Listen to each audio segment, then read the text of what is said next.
Do you know what you actually want in life? Not just in 2024, but moving forward long term? If you don't, before you set your 2024 New Year's resolution, this video is for you. Hey, welcome back to my channel. I'm Megan Jacquier, the life coach behind the Jackfruit Life, and today we're going to talk about 2024 and New Year's resolutions. I think all of us have probably set and not kept a New Year's resolution at one point in our life. And being a life coach, my perspective on that is a little bit different than what you might hear out there. I think it's perfectly fine to set a goal and to not achieve it. I think there's value simply in setting it. Given that my focus as a life coach is really on people accepting themselves, embracing themselves, and figuring out what they truly want in their life, I think this is actually a perfectly fine practice. It shows you maybe that there's something that you desire, but maybe you're not fully connected to it. Maybe it's just on a surface level. Maybe there's outside pressure pushing you towards it, or maybe you simply just don't have the system in place to be successful with your goals. Setting these resolutions as a life coach is a lot more about self-reflection and authenticity, and a lot less about the productivity and the goal setting and the structure and all of those kinds of things. That does come in down the line when you get there, but I think there's so much work that goes into it before we even set those goals. And that's what I'm here to share with you today. So in today's video, I want to talk to you about the prep work that goes into setting New Year's resolutions. I want to talk about the reflection that we can do at the end of the year to know what we really want. Then I want to talk about the planning stage of how we're actually going to meet these goals. And then finally, goal setting. So the first step is prep work. So my prep work this year involved really trying to figure out and gain clarity around what I wanted. And I probably spent November and December, those last 2 months, going through these steps. One of the things I really needed clarity about was my business. So I took the time to kind of develop an ideal master schedule for my week and figure out how much time do I actually have each week to work? And my answer was just 17 hours. So in those 17 hours, I really have to be intentional about what I want to do and what I'm trying to build and accomplish. I think I started off in a place where I had these really big goals because I love what I do and I want to help as many people as possible. But scaling things back once I realized I am not working a full-time job, I have 17 hours a week to dedicate to work, and I'm not willing to infringe on the time I spend with my family or the time I put in other things, then it became really easy for me to get clear about what I needed to do and wanted to do in those 17 hours. In that prep work, I focused a lot on my long-term goals and just kept maintaining that whatever I was planning to put those 17 hours into this next year, I needed it for it to build ultimately to the end goal. Now, I know not all of us are working, so I also did this on a personal level.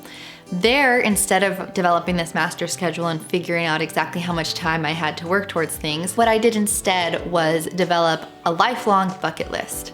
I know I just turned 34, but I've got the bucket list, I am ready.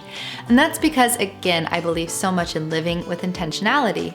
And I wanna make sure that whatever I'm putting in this year is actually moving me forward. All of this is prep work that can be done before you actually get to the goal setting stage, because if you just start right there and say, what do I wanna accomplish this year? You're going to pick the problem that's biggest right in front of you at this exact moment. That doesn't mean that it's the problem that actually needs to be solved the most in the moment. It's just the biggest thorn in your side at this moment in time.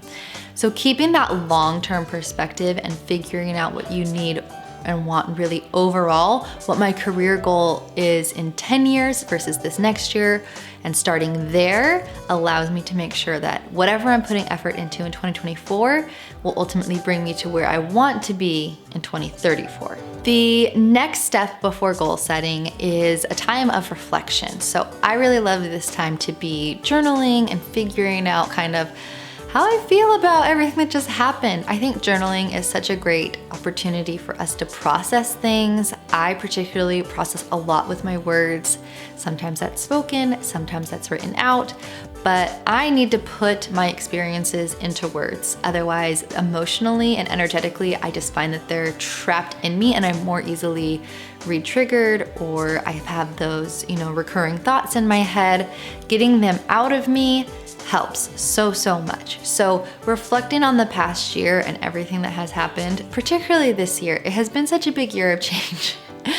As some of you may know, we actually started out the year by moving out of our home of 4 years. We spent a couple of days in New York, then a transatlantic cruise, a couple of days in London, ended up in Geneva, then finally on to Paris just for a minute, then back to California for my visa.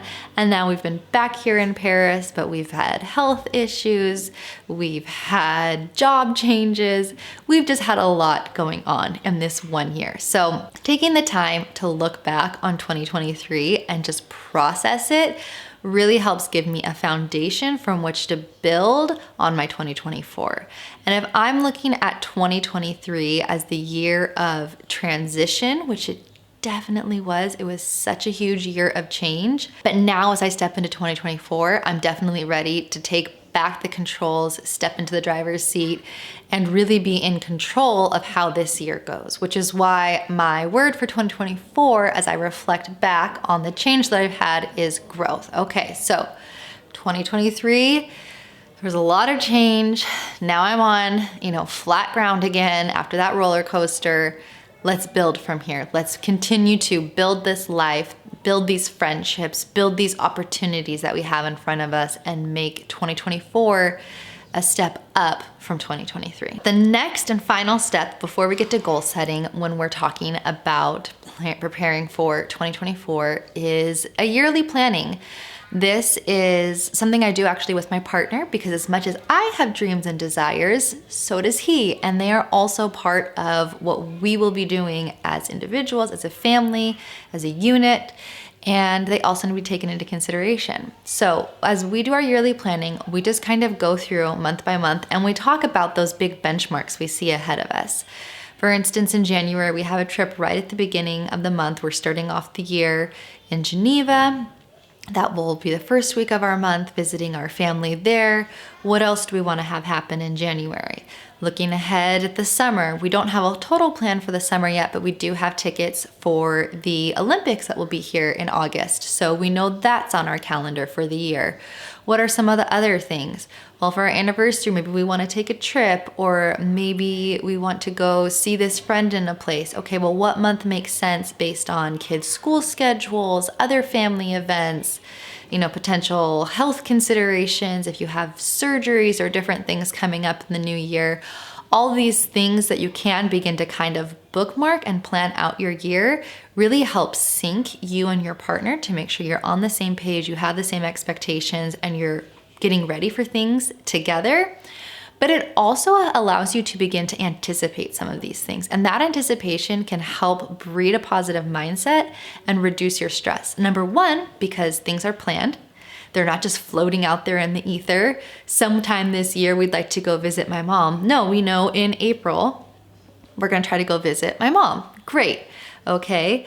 And also now we know in April, we're gonna go visit my mom. That means that when we get to my mom's house, this is what the weather will be like. This is what it will be like in this season. Oh, will we be there for Easter? Well, I can start envisioning, planning Easter at my mom's house and what that will look and feel like. And all of that, like visioning forward, can get you excited and can get you looking forward to things. And looking forward to things is a key element of happiness and making sure that you are looking forward and you're not wallowing in the past or you're stressed about the future. Having those little things to look forward to all along is really key to keep the momentum of your life moving forward and also feeling like you're in charge of it and it's not just happening to you. So finally, after those 3 steps, we are on to goal setting. And there's 2 elements of goal setting that I want to talk about. You can Google it and you can find a ton of different methods for goal setting. My personal one is the Aim Smart method. I like that the most. Go ahead and give that a quick Google. I don't need to explain it to you. What I want to talk about is the mindset around goal setting, specifically around the idea of effort versus outcome goals. A lot of times we'll set an outcome goal. I want to lose 10 pounds. Well, you might not be able to just lose 10 pounds. You have a body chemistry, there are factors at play, you don't really know what's going on. But if you're concerned about your health, what you can say is, I'm going to start working out more regularly and I'm going to eat healthier, and you can set the exact parameters around what that looks like.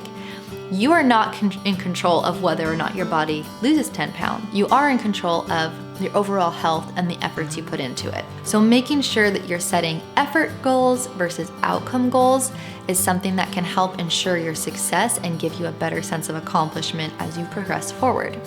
Another thing that's going to give you a higher sense of accomplishment is setting goals that allow for imperfection. Embrace the imperfection. Instead of saying, I'm going to run every day for 2 months.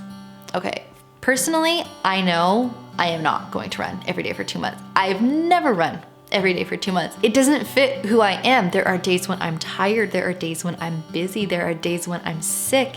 And running every day for 2 months is just, it's not going to happen for me.